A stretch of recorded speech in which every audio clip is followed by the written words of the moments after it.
Hey everyone, this is David. Welcome back behind the velvet rope. No one knows this, but she was on vacation. We didn't miss a beat because we space it out, but she's back, Miss Sarah Farasia. Sweetheart. Oh my God, my David Yontip. I took 3 weeks off. You guys, when I told David in October, oh my God, my whole set's falling down, whatever. When I told David back Three in November, I weeks. was like, darling, I'm taking 3 weeks for Christmas. He literally was like, I don't know anyone who takes 3 week vacation. I I've go, never I heard of am, bitch. this. I am. I'm taking. You were like, we need to, but you have to record still. I was like, no, I'm on vacation, bitch. 3 weeks. You were, but we worked through it. That's what I adore about you, and people don't realize you are the most. You just are like self-deprecating. You're funny. We always work through stuff. Like people say you're a real bitch, but I've never experienced we've had our little moments, but we always work through it. I adore you. And 2024, do you know we have been podcasting together? I think it's like February of 2024. 2 years. Oh 2 years we've God. been working together. 2 years, baby. Well, as my kids know behind the velvet rope, we have episodes here that it's not even like the cobwebs. It's like we have cobwebs, we have dust, we have episodes here that have never been aired from years ago. So, you know what? If you took it, no one believes me. We could not record for 6 months and we still got shit under the desk here. Guys, I'm doing my best to get it all out. I'm doing my best. But I Wait, did wait. freak out when you said you were taking off 3 weeks. Yes. Do you have a Larry Hagman from Dallas episode coming out that you recorded with him back in 2015 that you have not released yet before he died? I do have two more major people coming from Oh, Dallas, but not Larry Hagman. No, that would be fucking. But after Patrick Duffy, I've got two major Dallas people coming in January, pretty much, or February for everybody. all I can tell our audience, you guys need to don't walk, Oh run. God, Run run. to David Yontip. This is what I learned so much from you, the master, all the time. David Yontip over the holiday had on John freaking Oates from Hall and Oates, arguably one of the biggest duos like ever in the I history of think music. biggest. Biggest. I mean, oh my God. I can't even believe that you had John Oates on. Incredible interview. Then he has the one, the only Patrick Duffy from Dallas. When I tell you, now look, I was born in the 80s. I missed a lot of the death because Dallas was like late 70s, early 80s. I missed it. But when I lived in Ireland in 2000, I think this was I was gonna say, are you a 2004. secret Dallas fan that I don't know about? Honey, when I I lived in love Ireland in Dallas. 2004, people were like, you got to watch Dallas. They would ask me about it. And I was like, I don't even know anything about it.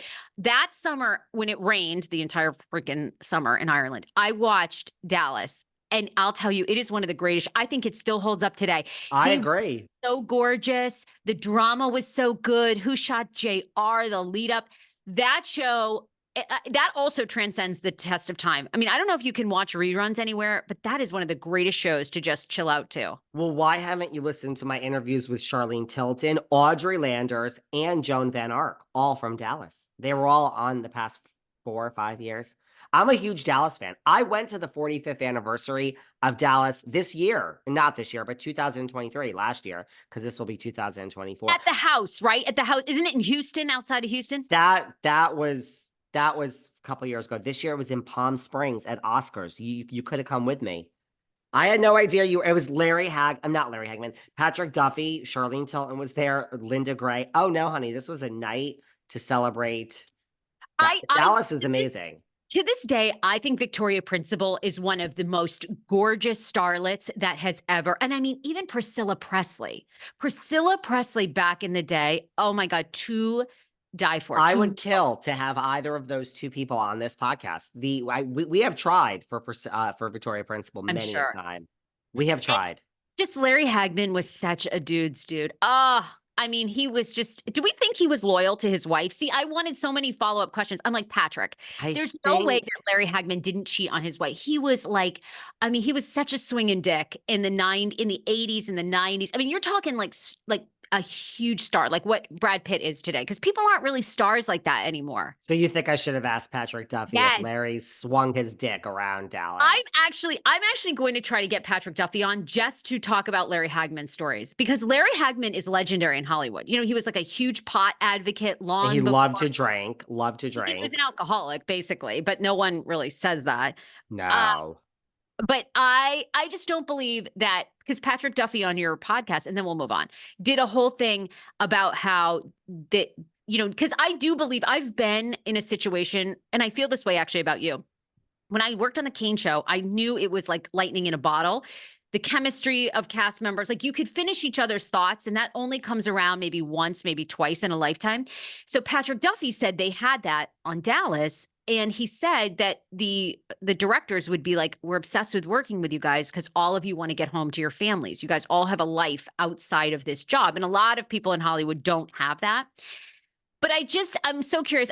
Larry Hagman was such a star. I'm like, you're telling me Larry Hagman was excited to go home to his wife when he could have been banging anybody? Like, you're telling me Larry Hagman was loyal? I Mm-mm. see you listen very closely to this I Patrick did. Duffy interview. I mean, I had no idea. Listen, go listen to Audrey Landers Oh, and Shirley. okay. I had no idea you were a fan of Dallas, but I Ah, loved having on Patrick Duffy over the holidays. go Loved back it. Loved it. and watch Dallas. The people on I there are agree. they're way hotter than, I'm sorry, the cast of Friends. Like Friends, yes, it's like comedic, but like as far as like gorgeous Hollywood stars, I'm sorry, none of the Friends people like no. Like I mean, they can't hold a candle as what beauty-wise, like beauty, drama as to Dallas. Like I'm sorry, I no. would love to have a podcast where I just sat here and talked Oh, about the 80s all day, but all right, let's move on. no, I mean, I would like to not move on. I would like to talk about that. I would like to talk about, Paula Abdul suing Nigel Lythgoe from So You Think You Can Dance. I mean, I would like to talk about nothing. Would like to hear a podcast every day from me, not Bravo. I would love that. But they want to hear about that John Janssen and that Alexis Bellino. But before we get there, can you believe this Paula Abdul? And now Nigel Lythgoe has come out and said, we know Paula has as quirky and acts crazy, but I'm really offended by this and I will defend this to the nth degree. That's what he said. He's issued a response.